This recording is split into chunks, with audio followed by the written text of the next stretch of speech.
Good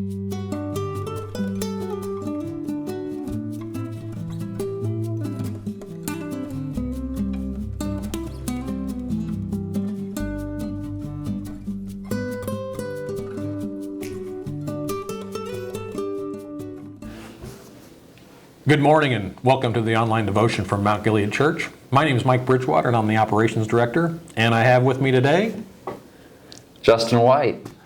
Justin, glad to have you back on the show.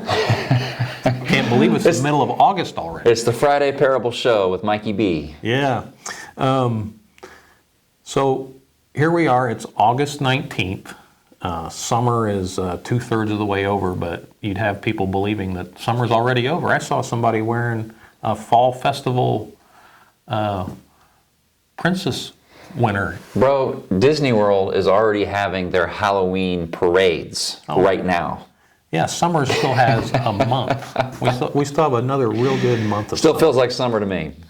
So we've been going through the parables here on Friday mornings since the beginning of the year. I think we're in week 34 now, or 33. And we find ourselves at the beginning of Luke 17, which is some more really hard teaching about forgiveness and faith. One of the pillars of our faith, this idea of forgiving. Yeah. And I think a lot of us struggle, right? Which is why I think Jesus taught the parable, right? Yep. How much do I forgive? What's my responsibility as a Christian?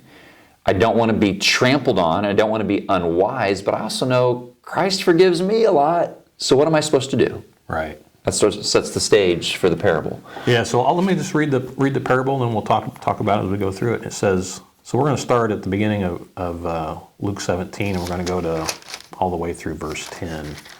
But he starts by telling a little story, and he says, one day Jesus said to his disciples, he said, there will always be temptations to sin, but what sorrow awaits the person who does the tempting. It would be better to be thrown into the sea with a millstone hung around your neck than to cause one of these little ones to fall into sin. So watch yourself. And here's some really good advice for us right here. If another believer sins, rebuke that person. Then, if there is repentance, forgive. Even if that person wrongs you 7 times a day and each time turns again and asks for forgiveness, you must forgive. Pretty strong, pretty clear. Pretty strong. And then he says, the apostles said to the Lord, they said, Lord, show us how to increase our faith. And the Lord answered and said, if you had faith even as small as a mustard seed, you could say to this mulberry tree, you may be uprooted and be planted in the sea, and it would obey you. And here's the parable that we were getting to. And it says, when a servant comes in from plowing or taking care of sheep, does his master say, come in and eat with me? No. He says, prepare my meal, put on your apron, and serve me while I eat. Then you can eat later. And does the master thank the servant for doing what he was told to do? Of course not. In the same way, when you obey me, you should say, we are unworthy servants who have simply done our duty. We just got to do our duty. Got to do our duty. The call to duty is not just a video game, right? That's right. The thief on the cross, we were talking about that earlier. Talk to us about that. Well, yeah, here's the thief on the cross. And this parable kind of makes me think about him. He was at a point in his life where he couldn't prove himself, right? He couldn't do anything, right? And what did Christ do when he spoke with him?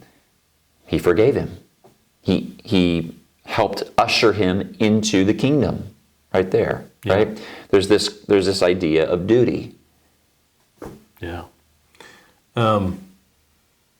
Unworthy servants. When you forgive somebody, or when somebody asks for forgiveness, do you have to give them forgiveness? It's interesting, back to the text, there's this idea that the person wanting to be forgiven needs to show some action, some change of behavior, some lifestyle change.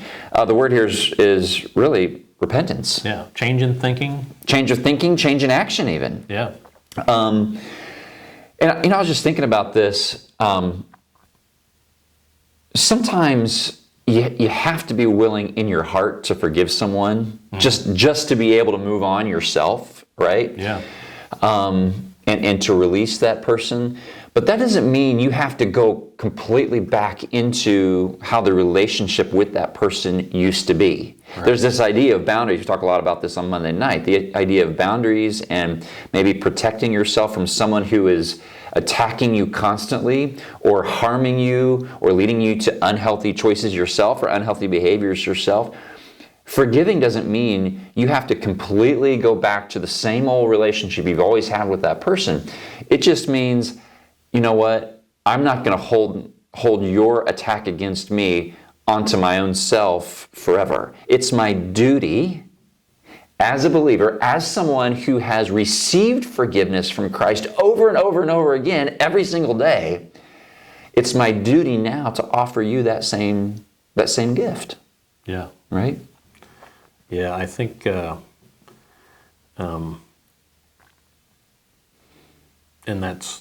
I think the more you do it, we have to remember that they're not sinning against us.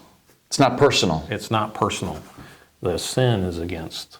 It's against the Lord. It's against the Lord. Right. We often personalize that because it can be very personal. Yeah. But you just can't take it personal. That's right. And I think what he also says here about the mustard seed and the tree is, I think the more you practice that, the more you obey what he tells you to do and forgive, the easier that becomes. Yeah. As you walk along this journey of life. It just becomes who we are. It becomes who we are. You know, you're not going to hold that against that person. You're going to forgive them. You may change the relationship with that person. That's right. And that's okay. Yeah, and that's okay. And your faith will grow as you learn how to That's right. forgive. We use this phrase on Monday night. We are responsible to someone, but we're not responsible for them. Yeah. Right? Someone else is responsible. Everybody else in our lives, they're responsible for their own actions, their own behaviors, their own choices. But I, as a person, I'm still responsible to them. And I think that applies here too. I'm responsible to forgive anybody in my life. That doesn't mean I'm responsible for whatever they do with that. Right. I might offer forgiveness hoping that they change, and oftentimes people do change. Yeah. But if they don't, I'm not responsible for that. I'm just responsible to show them acceptance and forgiveness if they come seeking it. Yeah. You know, this also answers a question, you know, people say, what am I called to do? Yeah. You know, am I called to go to the mission field? Am I called to preach? Am I called to do whatever? Well, we're all called to forgive because That's right. we have all been forgiven. That's right. So just another, just a few words in a parable, but with such deep meaning, this call to duty to forgive just as you have been forgiven. Yeah, and a call to humility as well. To think of ourselves not as highly as we'd like to think, right? Yeah, I mean, that word slave is the lowest of slaves. Lowest. Yeah. And that's the way, you know, Christ who owns us, that's the way we are. If we are doing something for merit or thanks, we need to have a little attitude adjustment. That's right. So rethink. So Justin, you're preaching this week? Preaching this week, we're continuing this series, What's on Your Mind? It's the whole series over these next several weeks just on one verse.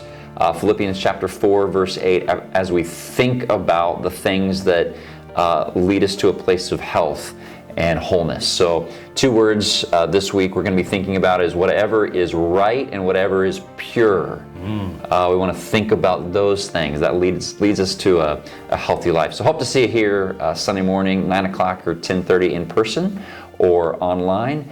Hope you have a great weekend, and we'll see you on Sunday.